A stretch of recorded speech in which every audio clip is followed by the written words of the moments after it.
مسیح یسوع کے عظیم جلالی اور بابرکت نام میں آپ سب کو سلام۔ عزیزو، جب ہم تخلیق کائنات کو دیکھتے ہیں تو ہمیں اس بات کا احساس ہوتا ہے کہ خداوند کتنا بھلا اور کتنا مہربان ہے، اور وہ بنی نوع انسان سے کتنا پیار کرتا ہے کہ اس نے پہلے وہ ساری چیزیں تخلیق کی جن کی ضرورت انسان کو زندہ رہنے کے لیے ہے، اور جب اس نے وہ ساری چیزیں بنا لیں تب اس نے کہا کہ آؤ ہم انسان کو اپنی شکل پہ بنائیں۔ اور اصل میں خدا کی شبیہ بھی خدا کی محبت ہی ہے۔ خدا کی شبیہ یہی ہے کہ خدا خود محبت ہے تو اس نے انسان کے اندر بھی محبت ڈالی۔ خدا خود زندگی رکھتا ہے تو انسان کے اندر بھی اس نے زندگی کا دم پھونکا۔ تو اتنا پیار کرنے والا خدا، اس کو ایک دم سے کیا ہوا کہ اس نے جو ہے وہ انسان کو باغ عدن سے نکال دیا؟ کیا صرف اس ایک غلطی کی وجہ سے اس نے باغ عدن سے آدم کو نکالا؟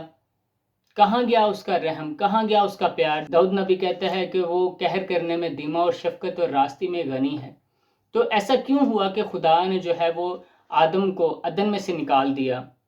اور جب ہم پیدائش اس کا 3 باب اس کی 22 اور 23 آیت تلاوت کرتے ہیں تو وہاں پہ ہمیں ملتا ہے، اور خداوند خدا نے کہا، دیکھو انسان نیک و بد کی پہچان میں ہم میں سے ایک کی مانند ہو گیا، اب کہیں ایسا نہ ہو کہ وہ اپنا ہاتھ بڑھائے اور حیات کے درخت میں سے بھی کچھ لے کر کھائے اور ہمیشہ جیتا رہے۔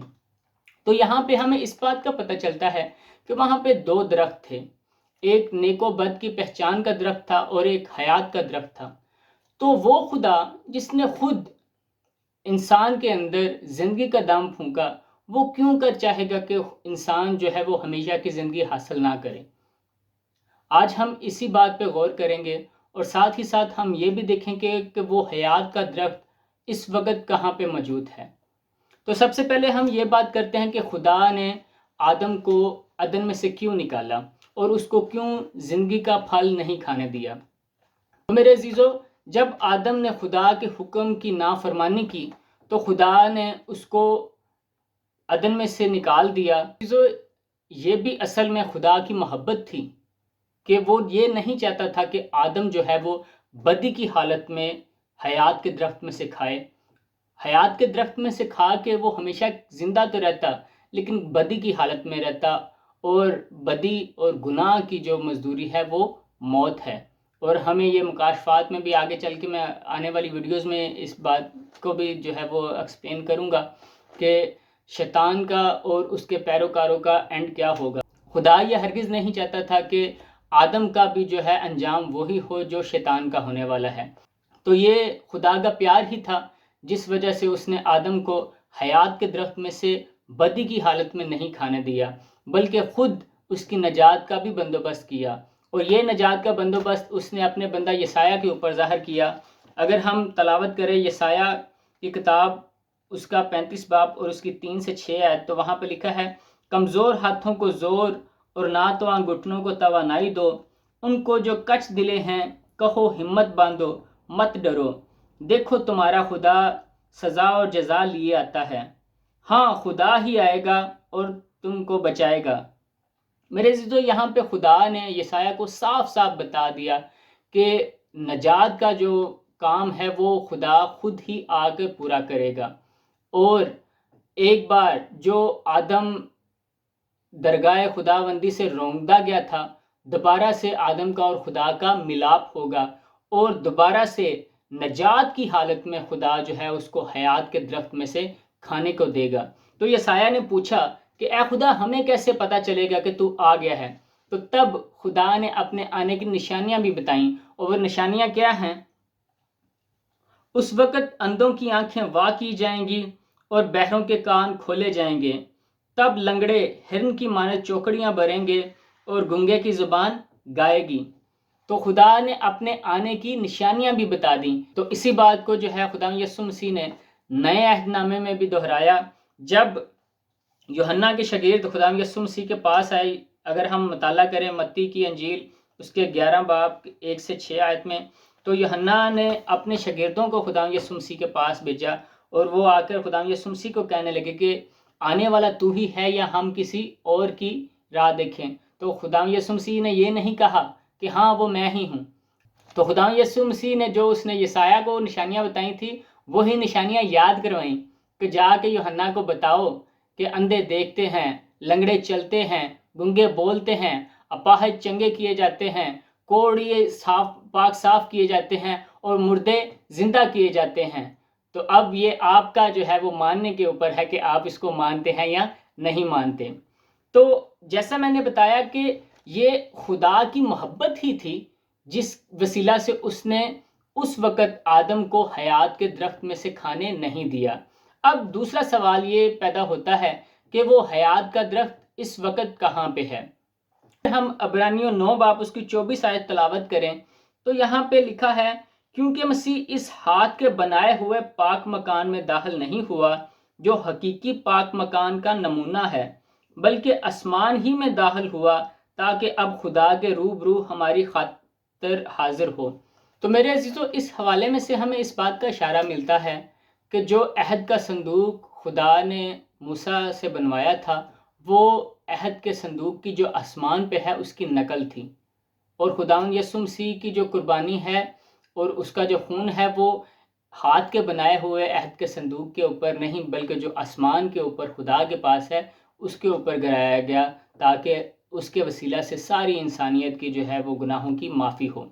تو کیا یہ بھی ممکن ہے کہ باغ عدن جو زمین پہ بنایا گیا اس کی بھی جو اصل ہے وہ آسمان پہ موجود ہو، اور جو باغ عدن بنایا گیا تھا زمین پہ وہ کہاں ہے؟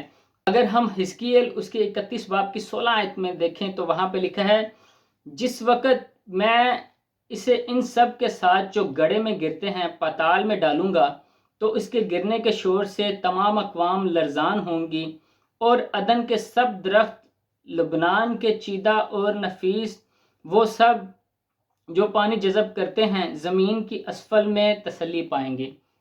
اور اسی کے آگے اگر ہم حزقیل 31 باب کی 18 آیت میں دیکھیں تو وہاں پہ لکھا ہے، تو شان و شوکت میں عدن کے درختوں میں سے کس کی مانند ہے، لیکن تو عدن کے درختوں کے ساتھ زمین کی اسفل میں ڈالا جائے گا۔ تو یہاں پہ ہمیں یہ صاف صاف مل جاتا ہے کہ باغ عدن جو زمین میں بنایا تھا وہ اس وقت پاتال کے اندر ہے، اور یہ ممکن ہے کہ جب طوفان نوح تھا تب خدا جو ہے وہ عدن کو زمین کے نیچے لے گیا، یا ہمیں جب پیدائش کی کتاب ہے اس میں بھی اس کا ذکر ملتا ہے کہ خدا نے وہاں پہ فرشتوں کا پہرا لگا دیا، اور ہو سکتا ہے کہ بعد میں خدا نے اس کو زمین میں لے گا۔ جو میں نے 2 حوالے بھی اس کے دیے ہیں کہ جو باغ عدن زمین پہ بنایا گیا وہ اس وقت پاتال کے اندر ہے۔ اسفل کا مطلب ہوتا ہے کور آف ارتھ، جو زمین کی انتہائی تہ۔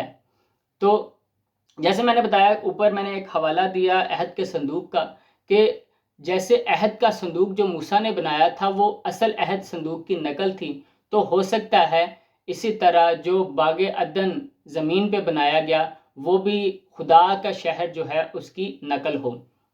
اب سوال یہ پیدا ہوتا ہے کہ وہ زندگی کا درخت کہاں پہ ہے؟ جیسے کہ ہم سب جانتے ہیں کہ جو نیا عہد نامہ ہے وہ یونانی زبان میں لکھا گیا ہے، تو وہاں پہ اگر ہم دیکھیں تو درخت کے لیے جو لفظ استعمال ہوتا ہے وہ دینترا یا ڈینڈرون استعمال ہوتا ہے، جس کو لوگ ڈینٹرا یا ڈینڈرون بھی کہہ دیتے ہیں۔ آپ اس کو جو ہے وہ گوگل ٹرانسلیٹ میں جا کے خود سن سکتے ہیں، وہاں پہ جو پروننسیشن ہے وہ دینترون ہے۔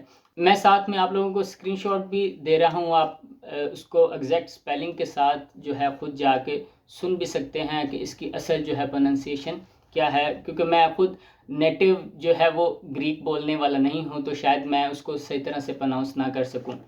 تو بتانے کا مطلب یہ ہے کہ جو درخت کے لیے لفظ استعمال ہوتا ہے یونانی زبان میں وہ دینترون ہے۔ اور اگر ہم مکاشفہ اس کے 9 باب کی 4 آیت دیکھیں تو وہاں پہ عام درختوں کا ذکر ہے، اور اس کے لیے جو ورڈ استعمال ہوا ہے وہ ڈینڈرون یا ڈینڈرون ہے۔ میں اسکرین شاٹ ساتھ میں دے رہا ہوں یونانی بائبل کا، آپ اس کو خود بھی دیکھ سکتے ہیں۔ اور اسی طرح پھر جو ہے وہ مکاشفہ 7 باب اس کی 3 آیت میں بھی عام درختوں کا جو ہے وہ ذکر ہوا ہے، کہ درختوں کو نقصان نہیں پہنچانا، تو وہاں بھی جو درختوں کے لیے لفظ ہے وہ دندرا استعمال ہوا ہے۔ لیکن ہم اگر دیکھیں پطرس 2 باب اس کی 24 آیت، تو وہاں پہ لکھا ہوا ہے وہ آپ ہمارے گناہوں کو اپنے بدن پر لیے ہوئے صلیب پہ چڑھ گیا تاکہ ہم گناہوں کے اعتبار سے مر کر راست بازی کے اعتبار سے جئیں۔ تو یہاں پہ صلیب کے لیے جو ورڈ استعمال ہوا ہے وہ سائلو، یا اس کو کچھ لوگ زائلو بھی کہتے ہیں۔ حالانکہ یہاں پہ گریک یونانی زبان کے مطابق ستیوروش استعمال ہونا چاہیے تھا، کیونکہ کراس کو یونانی میں ستیوروش کہتے ہیں۔ اس کا بھی میں اسکرین شاٹ دے رہا ہوں، آپ خود جا کے اس کی پروننسیشن اور اس کی سپیلنگ چیک کر سکتے ہیں۔ کے علاوہ اعمال کی کتاب اس کے 10ویں باب کی 39ویں آیت میں لکھا ہے اور انہوں نے اسے صلیب پر لٹکا کے مار ڈالا۔ یہاں پہ بھی جو صلیب کے لیے لفظ استعمال ہوا ہے وہ سائلو استعمال ہوا ہے۔ اور ایک اور حوالہ ہے گلتیوں 3 باب کی 13 آیت، یہاں پہ لکھا ہوا ہے جو لکڑی پہ لٹکایا گیا وہ لعنتی ہے، اور یہاں پہ بھی جو لکڑی کے لیے لفظ استعمال ہوا ہے وہ سائلو ہے۔ اور اس کے علاوہ اعمال 13 باب اس کی 29ویں آیت میں لکھا ہے اور جو کچھ اس کے حق میں لکھا تھا جب اس کو تمام کر چکے تو اسے صلیب پر سے اتار کے قبر میں رکھا، اور یہاں پہ بھی جو لفظ ہے وہ سائلو استعمال کیا گیا ہے۔ تو اس کی کیا وجہ ہے؟ کیا وجہ ہے کہ ستیوروش کی جگہ یہاں پہ زائلو استعمال کیا گیا ہے؟ آپ کو ایک بہت ہی بابرکت بات بتانے لگا ہوں، اور یقیناً آپ اس کو سن کے بہت ہی برکت حاصل کریں گے۔ چند حوالہ جات میں آپ کو نوٹ کروانا چاہتا ہوں۔ مکاشفہ 2 باب کی 7 آیت، مکاشفہ 22 باب کی 2 آیت اور مکاشفہ 22 باب کی 14 آیت، ان تینوں جگہوں پہ زندگی کے درخت کے لیے، حیات کے درخت کے لیے جو ورڈ استعمال ہوا ہے وہ زائلون ہے، اور یہ وہی ورڈ ہے جو خدا یسوع مسیح کی صلیب کے لیے استعمال ہوا ہے۔ تو اس کا مطلب کیا ہوا کہ خدا یسوع مسیح کی صلیب ہی جو ہے وہی حیات کا درخت ہے، اور آپ اسی میں سے کھا کے ہمیشہ کی زندگی پا سکتے ہیں۔ دنیا کا کوئی بھی انسان ہو، خواہ وہ کسی بھی مذہب سے تعلق رکھتا ہے، وہ انہی 2 چیزوں کے لیے بات کرتا ہے، نجات اور ہمیشہ کی زندگی، اور نجات اور ہمیشہ کی زندگی خدا یسوع مسیح کی صلیب میں ہے۔ لیکن عزیزو، یہ ہمیشہ کی زندگی جو ہے وہ مشروط ہے، اور آپ کو یہ ہمیشہ کی زندگی اس حیات کے درخت میں سے کھانے کے لیے ایک شرط پوری کرنی پڑے گی، جو مکاشفہ 22 باب اس کے 14 آیت میں لکھی ہے۔ مبارک ہے وہ جو اپنے جامے دھوتے ہیں، کیونکہ وہ زندگی کے درخت کے پاس آنے کا اختیار پائیں گے۔ تو اپنے جامے دھونے سے کیا مراد ہے، یہ میں اپنی آنے والی ویڈیو میں آپ کو تفصیل سے بتاؤں گا۔ آج کا جو حاصل کلام ہے جو میں چاہتا ہوں کہ آپ آج اس ویڈیو سے لے کے جائیں، وہ ہے مکاشفہ 2 باب کی 7 آیت۔ وہاں پہ کچھ اس طرح سے لکھا ہے، اور جو غالب آئے میں اسے زندگی کے درخت میں سے جو خدا کے فردوس میں ہے پھل کھانے کا دوں گا۔ اور یہاں پہ بھی جو ہے خداوند کے فردوس کا ذکر ہے، یعنی کہ وہ عدن جو خدا کے پاس آسمان میں ہے، اور زندگی کا پھل یہاں پہ بھی جو ورڈ ہے وہ زائلون ہی استعمال ہوا ہے۔ تو اگر آپ اس حیات کے درخت کو کھانا چاہتے ہیں تو ضروری یہ ہے کہ آپ اپنے جامے دھو کر اپنی ساری انسانی خواہشات پہ غالب آئیں، تو خداوند آپ کو اس زندگی کے درخت کے پاس جو فردوس میں اس کے باپ کے پاس ہے کھانے کو دے گا، تاکہ آپ ہمیشہ اس کے ساتھ زندہ رہیں۔ خداوند آپ کو اس کلام کے وسیلہ سے برکت دے اور اپنا نور ہمیشہ آپ پہ چمکائے۔